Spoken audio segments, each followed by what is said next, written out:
chamaste, portanto estou aqui. Senhor, tu nos chamaste, portanto estou aqui. Porque nos convidaste, sou grato a ti. Porque nos convidaste, sou grato a ti.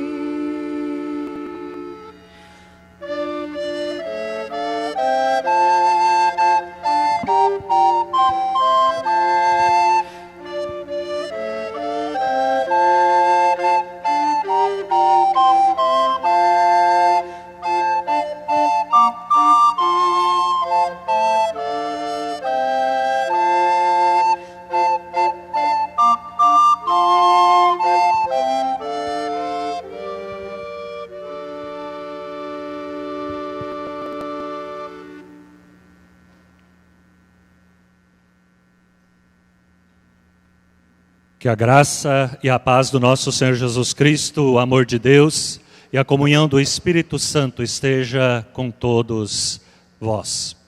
Em nome da comunidade evangélica de confissão luterana de Joinville, saúdo a todos nesse culto do domingo de Ramos, que lembra a chegada de Jesus Cristo em Jerusalém. E a palavra de Deus nos relata assim: grande multidão pegou ramos de palmeiras e saíram para se encontrar com ele, gritando: Hosana a Deus. Que Deus abençoe aquele que vem em nome do Senhor. Que Deus abençoe aqueles que se conectam conosco. O nosso desejo, que vocês sintam por meio desse culto, o amor do próprio Deus chegando a vós. E o próprio Jesus, neste dia, diz: é chegada a hora de ser glorificado o Filho de Deus. E assim, glorificamos ao nosso Senhor cantando Santo.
Jesus Cristo diz: deixo com vocês a minha paz lhes dou, mas não como a paz como o mundo costuma dá-la. Não se preocupem, não tenham medo. Com esta certeza nós também hoje queremos confessar os nossos pecados para podermos também celebrar e acompanhar a palavra de Deus com os corações, com os lábios puros. Assim queremos orar. Compadece-te de nós, ó Deus, segundo a tua benignidade e segundo as tuas muitas misericórdias. Apaga as nossas transgressões e nos perdoa. Nossos corações estão cheios de ansiedade, de dúvida. Nossa fé muitas vezes é fraca nesse tempo que estamos vivendo. Queremos melhorar e para isso precisamos da tua ajuda. Nesse tempo em que vivemos muitas restrições, perdoa as pessoas que exibem o seu conforto e não ajudam assim na vida daquelas pessoas que estão vivendo um tempo de dificuldade e que não têm o mesmo conforto. Ainda que tudo aquilo que tem seja resultado do trabalho honesto, isso gera muito sofrimento àquelas pessoas que são privadas de coisas básicas e elementares da sua vida. Senhor, também há entre nós muitas pessoas que são insensíveis, que espalham fake news, que se agridem, pessoas que não medem as suas palavras, nem pessoalmente, nem nas redes sociais. Dá, Senhor, da tua paz, dá da tua orientação e principalmente da tua sabedoria. Senhor e Deus, quantas vezes somos insensíveis diante de outras pessoas e acabamos não vendo as suas necessidades. Sabemos que somos pessoas cheias de limitações, medos e falhas. Poderíamos continuar enumerando as nossas fraquezas, mas isso não é necessário. Tu as conheces todas, Senhor, e nós queremos pedir-te perdão e uma nova chance. Tem piedade, Senhor, de ti. Perdoa os nossos pecados, pois estamos aqui perante ti, como somos e como estamos.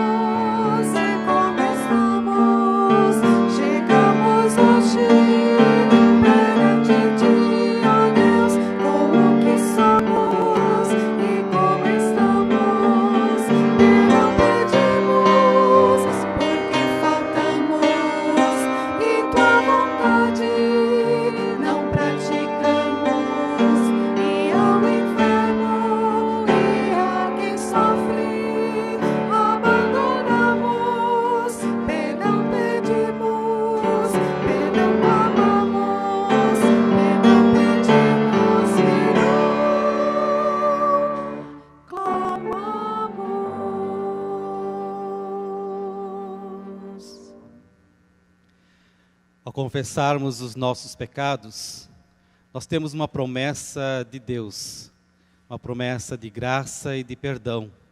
Na sua palavra, Ele nos diz, se confessarmos os nossos pecados, Deus é fiel e justo para nos perdoar e nos purificar de todos os pecados. É nessa certeza que eu e você confessamos e assim recebemos o perdão de Deus para viver nessa graça, na sua bondade e no seu amor. Queremos também, como comunidade, eu e você, clamar ao Senhor pelas dores desse mundo. Assim somos chamados ao Kyrie.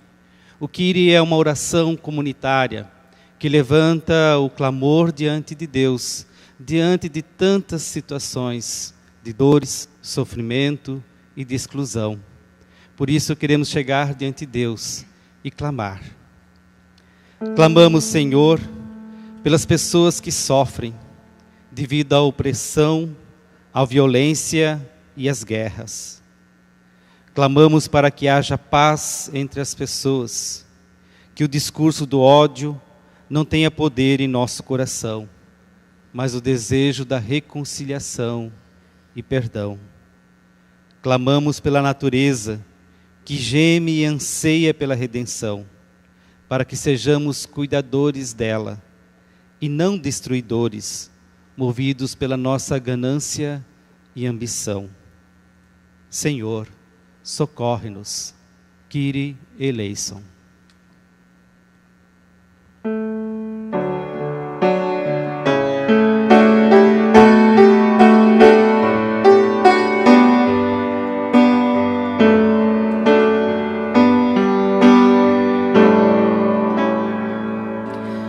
Pelas dores deste mundo, ó Senhor, imploramos piedade.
Queremos juntos unir os nossos corações, também em oração ao nosso Deus. Senhor, nós te agradecemos pela tua bondade e tua fidelidade, que se renovam a cada manhã, e assim experimentamos o teu amor e o teu cuidado para conosco. Pedimos que teu Santo Espírito nos dê entendimento da tua santa palavra, que ela fale aos nossos corações e nos dê entendimento. Assim oramos e confiamos em teu santo nome. Amém.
Palavra de Deus é lâmpada para os nossos pés, luz para o nosso caminhar.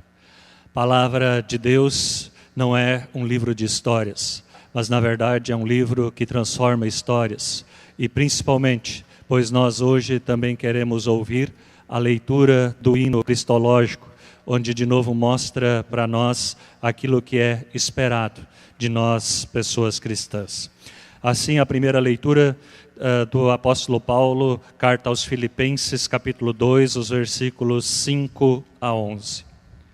Tenham entre vocês o mesmo modo de pensar que Cristo Jesus tinha. Ele tinha a natureza de Deus, mas não tentou ficar igual a Deus. Pelo contrário, ele abriu mão de tudo o que era seu e tomou a natureza de servo, tornando-se assim igual aos seres humanos e vivendo a vida comum de um ser humano. Ele foi humilde e obedeceu a Deus até a morte, morte de cruz. Por isso Deus deu a Jesus a mais alta honra e pôs nele o nome, que é o mais importante de todos os nomes, para que em homenagem ao nome de Jesus, todas as criaturas no céu, na terra e no mundo dos mortos caiam de joelhos e declarem abertamente que Jesus Cristo é o Senhor, para a glória de Deus, o Pai. E com esta certeza, nós também aclamamos o Evangelho quando cantamos a misericórdia do Senhor. A misericórdia do Senhor para sempre cantarei. A misericórdia do Senhor para sempre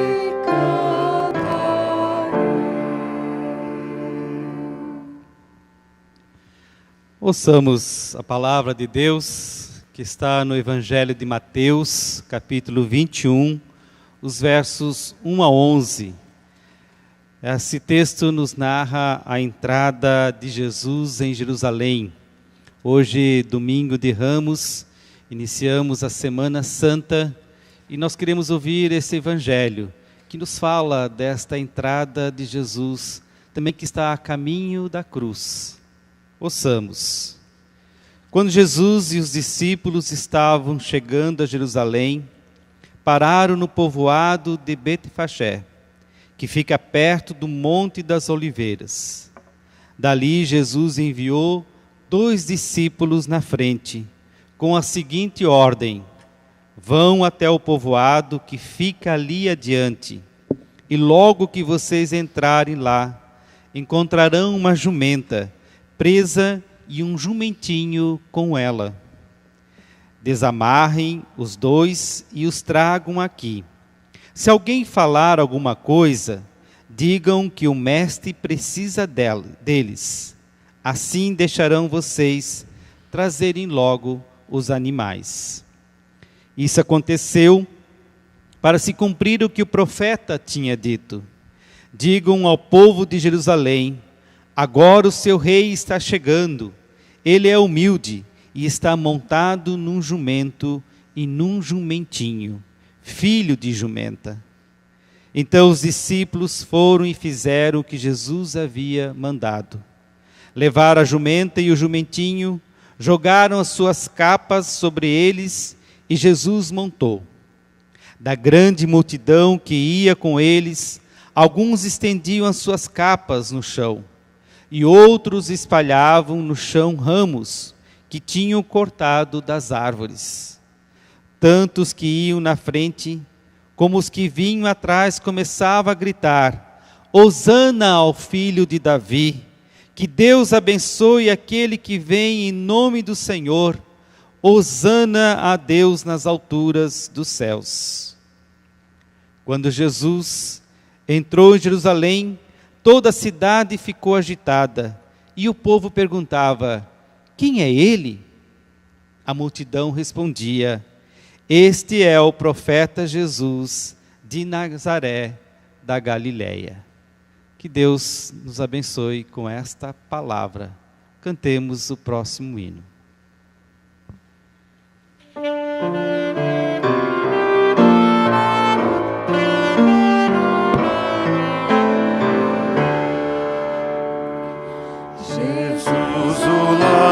Céu deixou e veio aqui morar, sem honras tudo suportou a fim de nos salvar.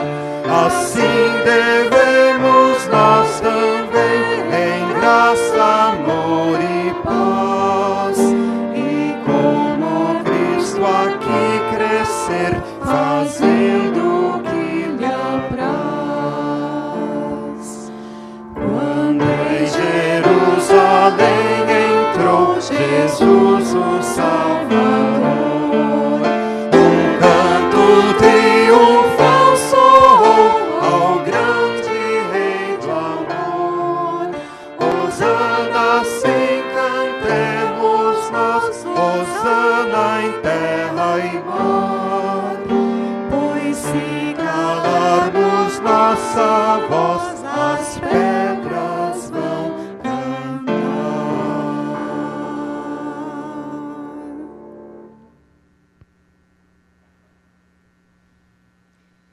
A graça do nosso Senhor Jesus Cristo, o amor de Deus e a comunhão do Espírito Santo esteja com todos vocês. Amém. Queridas irmãs e queridos irmãos em Cristo, neste fim de semana celebramos o Domingo de Ramos. Um domingo que está na memória da Igreja Cristã. Neste dia, ainda hoje, por exemplo, nas comunidades luteranas do Espírito Santo, crianças enfeitam os pátios da casa ou das comunidades com flores e folhas.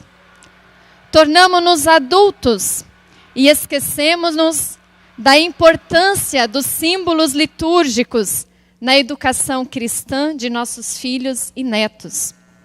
Não estou pedindo que nessa quarentena você jogue flores e folhas pela sua casa.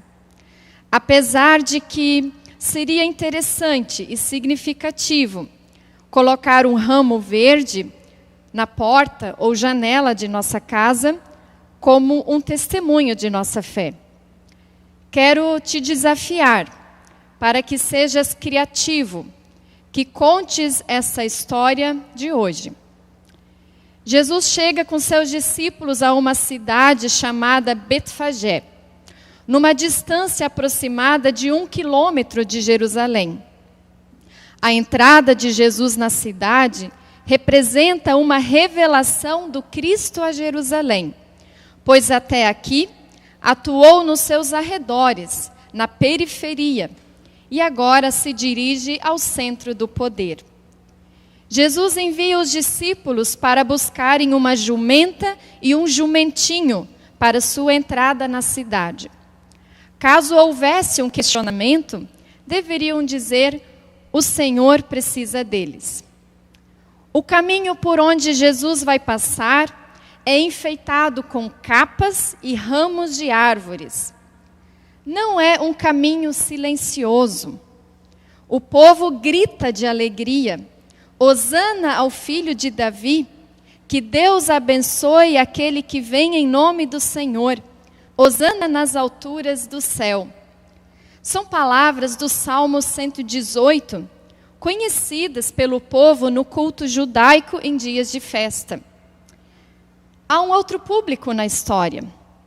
Um público que não conhece Jesus, que não peregrinou com ele. Esse é o povo que pergunta: quem é ele? O confronto era inevitável. O Messias chegou a Jerusalém e tudo é colocado em evidência.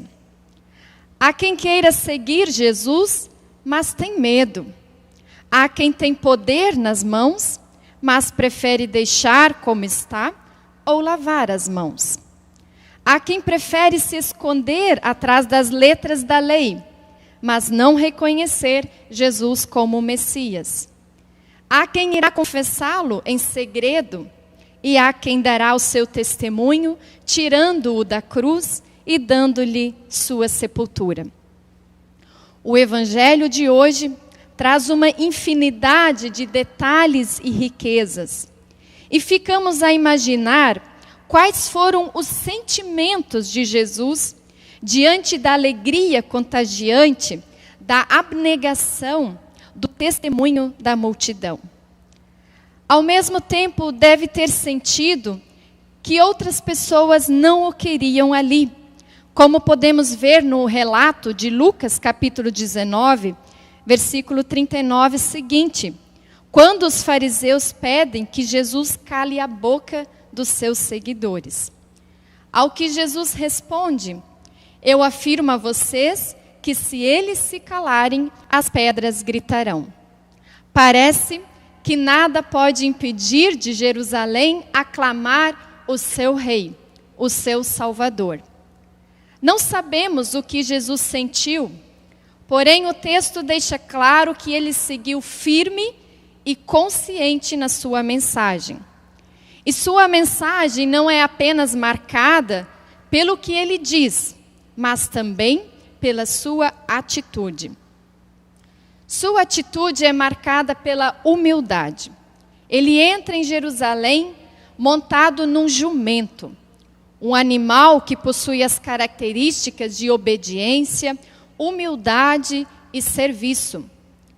Temos aí dois elementos que precisam ser desmistificados. Quais são as associações que fazemos com o termo humildade? O dicionário atribui como humildade uma pessoa modesta, passiva, servil, submissa, carente, pobre, simples, comedida, despretensiosa, medíocre, insignificante, que tem noção de suas limitações. A palavra humildade deriva do termo latino humus, que significa terra, que logo forma a palavra humilis, humildade. Da mesma família temos a palavra homus, que significa homem, nascido da terra. No tempo de Jesus, os romanos aplicavam a palavra humilis para referir-se a alguma coisa pequena. Na concepção cristã, compreendemos que Deus se revela nas coisas menos gloriosas e inverte o padrão dos valores e das coisas. Para seu reino, a vida está acima de tudo. É preciso humildade para reconhecer quando nossos valores estão indo na contramão do projeto de Deus. Em tempos de coronavírus, será que temos atitudes humildes? Temos refletido sobre quem somos, o que temos, para que temos, quem precisamos servir? Será que nosso testemunho tem apontado para o projeto de Cristo? A humildade é descrita como um atributo da grandeza de Cristo. Sendo Deus, não usurpou ficar igual a Deus. Abriu mão de tudo e tomou a natureza de homos, o nascido da terra. Diz Filipenses, tomou a natureza de servo, tornando-se igual aos seres humanos. O ser humano foi criado para servir ao seu Criador. Assim, o serviço é o valor da pessoa que crê, na forma como se relaciona com Deus e com tudo que for formado por este Criador. Entrar em Jerusalém, montado num jumento, representa estar desprovido de armas, riquezas e relação de poder, mas uma relação que liberta. Aquele jumento de quem ninguém deveria rir e que carregou Jesus, somos nós. Para os dias atuais, perguntemo-nos, a quem temos servido? Ao poder? Ao dinheiro? À ganância? Nossa vida só tem sentido quando compreendemos porque Deus nos criou e enviou seu Filho para resgatar-nos de nossa enganação e pecado. Sempre de novo é preciso voltar-se para a cruz e perceber por que se está servindo. O servir pode tornar-se difícil, como os próprios discípulos sentiram. Buscamos formas de aliviar tudo o que se acumulou. E, de repente, aquela oração sincera reacende toda a alegria de servir e viver. Chegamos à conclusão do discípulo Pedro: Senhor, para onde iremos? Tu tens as palavras da vida eterna. Nesse tempo de coronavírus, de angústia e conturbação, é importante reconhecer a nossa fragilidade, nossa audácia e conscientizar-nos de nossa raiva. Humildade é nossa condição de serva e servo. Não sabemos quantas pessoas acompanhavam Jesus e quantas o saudaram. Igualmente, pouco importa se todo o caminho foi enfeitado ou quanto foi enfeitado. Jesus aceita o louvor, a gratidão e o cuidado do povo por ele. O cuidado é essencial em nossa vida. Faz parte da humildade aceitar receber cuidados. Entendamos essas semanas de reclusão